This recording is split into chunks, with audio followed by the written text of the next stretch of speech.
Namaku Ningsih. Di kota tua ini, namaku identik dengan ketegasan yang tak tergoyahkan. Di usiaku yang ke-34, aku berdiri sebagai pemilik sebuah rumah kos kolonial yang megah namun dingin. Sebuah bangunan yang lebih mirip museum kesepian daripada sebuah hunian. Sudah 2 tahun sejak suamiku, satu-satunya pria yang pernah menyentuh jiwaku, pergi untuk selamanya ke haribaan tanah. Kepergiannya meninggalkan lubang hitam di dadaku, sebuah kekosongan yang aku tutupi dengan lapisan-lapisan aturan yang mencekik. Aku adalah wanita dengan daster batik yang selalu kaku, rambut yang tak pernah membiarkan satu helai pun lepas dari sanggulnya, dan tatapan mata yang sanggup membekukan niat siapapun untuk melanggar batas. Aku membangun reputasiku sebagai janda terhormat, sebuah gelar yang beratnya seperti memanggul batu gunung setiap harinya. Setiap pagi, aku terbangun tepat pukul 5, bukan karena alarm, melainkan karena keheningan yang meneriakkan namaku. Aku berjalan menyusuri koridor panjang dengan lantai tegel kuno yang selalu mengkilap. Suara ketukan tumit sandalku bergema, memberitahu seluruh penghuni bahwa sang sipir telah bangun. Aturan-aturanku adalah hukum mutlak, jam malam yang saklek, larangan keras bagi lawan jenis untuk melewati batas ruang tamu, hingga aturan kebersihan yang tak masuk akal. Semua itu kulakukan bukan karena aku gila hormat, tapi karena aku takut. Aku takut jika aku memberi celah sedikit saja, maka kesepian ini akan merembes masuk dan menenggelamkanku. Aku takut jika orang melihat setitik kelemahan di mataku, mereka akan tahu bahwa di balik daster ini ada seorang wanita yang hampir gila karena merindukan sentuhan manusia. Dopamin dalam hidupku bukanlah berasal dari tawa atau kasih sayang, melainkan dari rasa kuasa saat aku menegur penghuni yang telat membayar atau kepuasan semu saat melihat rumah ini tetap rapi dan sunyi. Namun, kejujuran yang paling menyakitkan adalah saat malam tiba.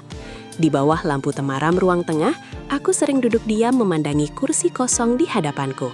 Aku adalah ratu di atas singgasana sepi, memimpin sebuah kerajaan yang penghuninya hanya berani menyapaku dengan anggukan kaku karena takut. Aku adalah tawanan dari martabat yang kubangun sendiri, mati perlahan dalam keheningan yang aku ciptakan untuk melindungiku. Segalanya berubah pada suatu sore yang lembab, saat aroma tanah basah setelah hujan gerimis baru saja memenuhi udara Surakarta. Saat itu, aku sedang memeriksa daftar inventaris ketika pintu gerbang berderit nyaring.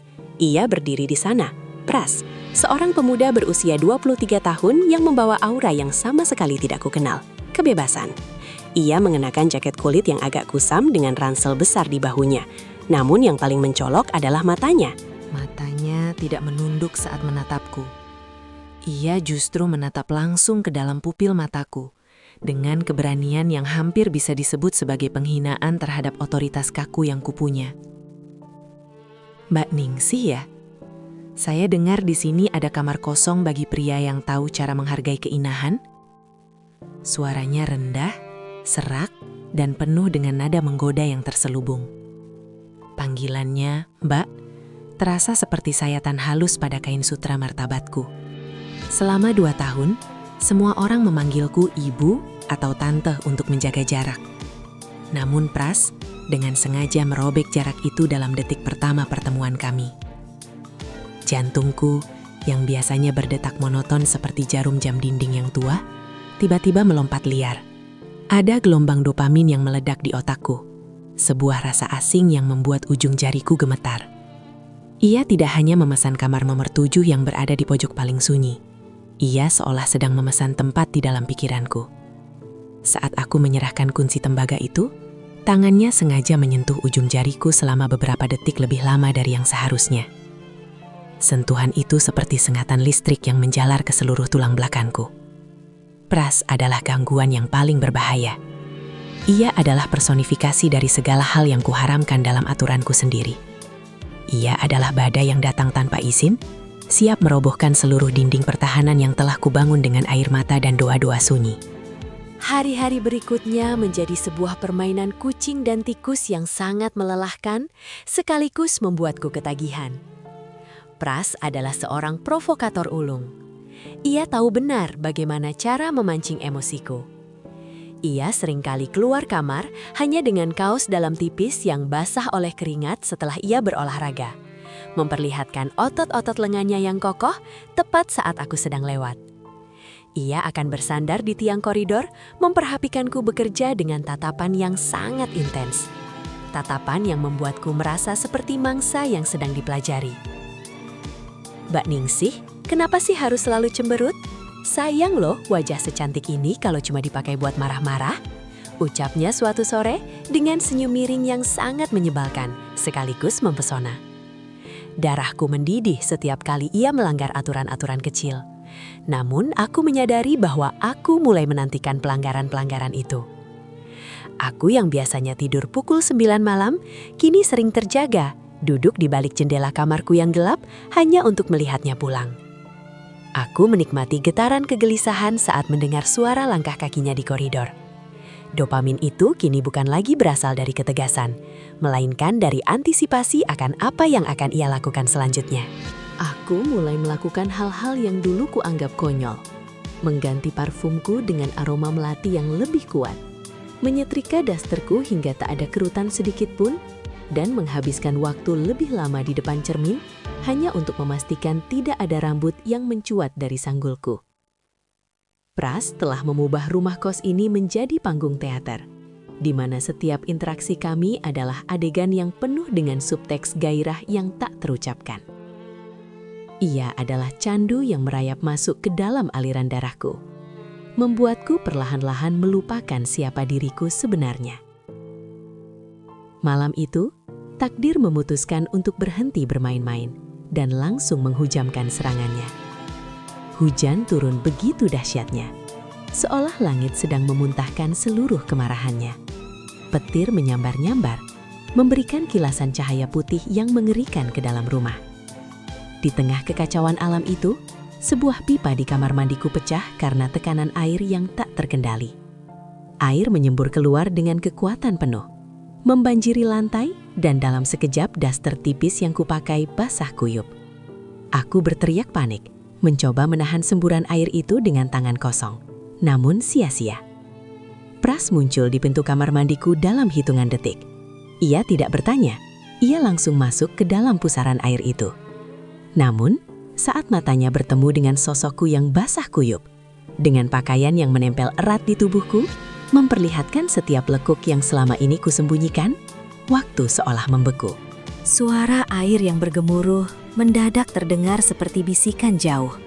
Keheningan yang tercipta di antara kami jauh lebih memekakkan telinga daripada petir di luar. Tangan Pras yang hangat dan kokoh menyentuh pergelangan tanganku untuk menjauhkan aku dari semburan air. Namun ia tidak melepaskannya. "Mbah, cukup. Biar saya yang urus," bisiknya parau. Tatapannya kini tidak lagi penuh godaan santai, melainkan penuh dengan hasrat yang begitu dalam dan jujur hingga membuatku sesak napas. Di ruangan yang sempit, lembab dan dingin itu, aku merasakan seluruh martabat dan aturan yang kubangun selama 2 tahun runtuh berkeping-keping. Aku tidak lagi peduli pada reputasi. Aku tidak lagi peduli pada apa yang akan dikatakan orang. Aku hanya ingin merasakan hidup kembali. Saat bibirnya menyentuh bibirku, aku merasakan ledakan dopamin yang begitu hebat, hingga aku merasa seolah-olah seluruh duniaku sedang terbakar. Malam itu, di bawah guyuran air keran yang bocor, aku resmi menjadi pengkhianat bagi diriku sendiri. Setelah malam itu, rumah kos ini berubah menjadi sebuah labirin rahasia yang penuh dengan jebakan emosi. Kami hidup dalam dualitas yang sangat melelahkan. Di siang hari, aku tetap menjadi ibu kos yang galak, dan Pras tetap menjadi penyewa yang sedikit genit namun tahu batas. Namun di malam hari, saat seluruh penghuni kos sudah terlelap dalam mimpi mereka, pintu kamarku menjadi gerbang menuju dunia lain. Ketukan rahasia di dinding kamar, suara langkah kaki yang sangat pelan di koridor, dan aroma tubuhnya yang merayap masuk melalui celah pintu menjadi rutinitas baruku. Aku merasa seperti pecandu yang baru saja menemukan barang terbaiknya. Aku memberikan perhatian yang tidak masuk akal kepadanya. Nasi goreng untuknya selalu kupastikan memiliki telur mata sapi yang paling sempurna. Pakaiannya kucuci dengan deterjen paling wangi dan kusetrika hingga licin sempurna. Aku menikmati sensasi berbahaya ini, sensasi memiliki rahasia besar di tengah keramaian. Setiap kali penyewa lain bertanya tentang keramahan baruku, aku akan menjawab dengan jawaban formal yang kaku, sementara di dalam hati, jantungku berdegup kencang karena takut sekaligus senang. Dopamin itu kini mengalir konstan dalam nadiku, membuatku merasa 10 tahun lebih muda, namun sekaligus 1000 tahun lebih berdosa. Kami bercinta di balik pintu yang hanya dikunci dengan satu selot tipis, tahu bahwa satu kesalahan kecil saja akan menghancurkan segalanya. Namun bahaya itulah yang membuat segalanya terasa begitu hidup. Aku lupa bahwa aku tinggal di lingkungan yang matanya lebih tajam daripada silet dan telingannya lebih peka daripada sensor paling canggih sekalipun. Kami sedang menari di atas bara api, tertawa di tengah badai, tanpa menyadari bahwa bahan bakar rahasia kami mulai habis. Namun, rahasia di sebuah rumah kos adalah sebuah mitos. Kecurigaan mulai tumbuh seperti jamur di musim hujan. Para penghuni kos yang biasanya takut padaku, kini mulai saling berbisik dengan nada yang tidak lagi menghargai. Lihat deh, Bu Ningsih sekarang kalau pakai daster pilih yang lebih ketat. Atau, kenapa ya Mas Pras sering banget kelihatan keluar dari arah ruang pribadi Bu Ningsih kalau subuh? Bisikan-bisikan itu mulai sampai ke telingaku, seperti racun yang merembes pelan.